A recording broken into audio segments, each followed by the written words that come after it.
Bismillah, alhamdulillah, wassalatu wassalamu ala rasulillah wa ala alihi wa ashabihi wa man tabi'ahum bi ihsan ila yaumil qiyamah, amma ba'du. Kelas 7 rahimani wa rahimakumullah. Mohon maaf ya, ini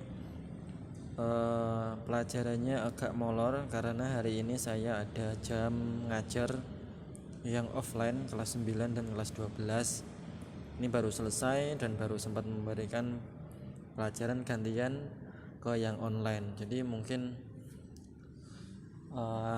untuk kedepannya saya usahakan pagi-pagi saya rekaman dulu, baru besoknya bisa di-share.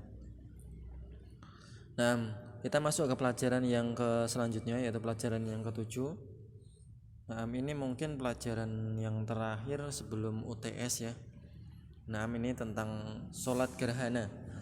Sholat gerhana bulan maupun sholat gerhana matahari. Yang satu pakai khusuf, yang satu pakai khusuf ya. Kalau di bahasa Indonesia kan mungkin bacanya juga sama ya, khusuf dan khusuf. Sholat gerhana bulan itu ya hilang cahaya bulan karena gerhana, baik itu total maupun sebagian. Sama juga seperti gerhana matahari.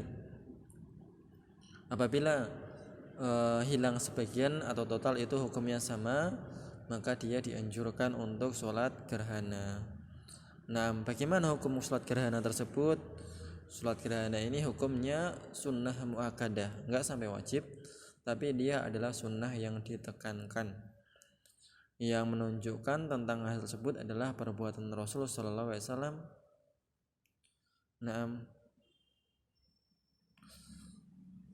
Di mana beliau mengerjakan sholat gerhana matahari tatkala terjadi gerhana di masa beliau. Jadi kalau ada gerhana, Rasulullah SAW juga langsung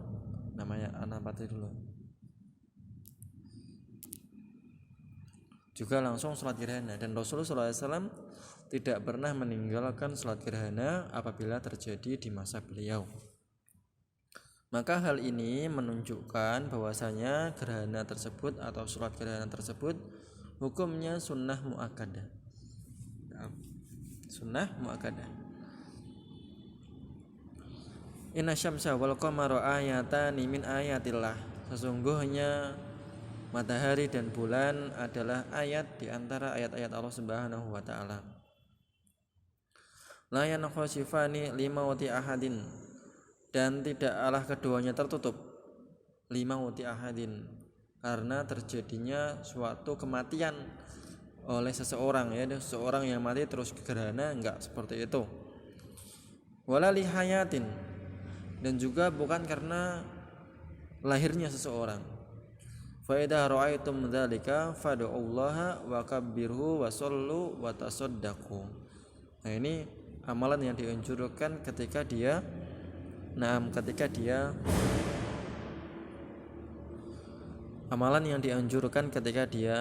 melihat gerhana. Yang pertama, dia fad'ullah, dia berdoa kepada Allah Subhanahu wa taala, fakabbiru, dan juga bertakbir, wasollu, dan juga sholat, serta bersedekahlah, watasodaku, dan dia bersedekah. Ini kenapa kok dikatakan limauti ahadin wala lihayati? Karena pada saat kematian anak Rasulullah SAW yang bernama Ibrahim, maka terjadilah gerhana. Malamnya terjadi gerhana bulan, dan orang-orang pada saat itu mengira bahwasanya langit pun bersedih atas kesedihan yang dirasakan oleh Nabi SAW. Dan Nabi SAW segera untuk menghilangkan pemikiran-pemikiran seperti itu. Maka Nabi pun mengatakan, tidaklah bulan itu terjadi gerhana karena seorang yang mati atau seorang yang hidup. Jadi enggak ada hubungannya antara kematian anakku, kesedihanku, tidak ada hubungannya dengan gerhana bulan.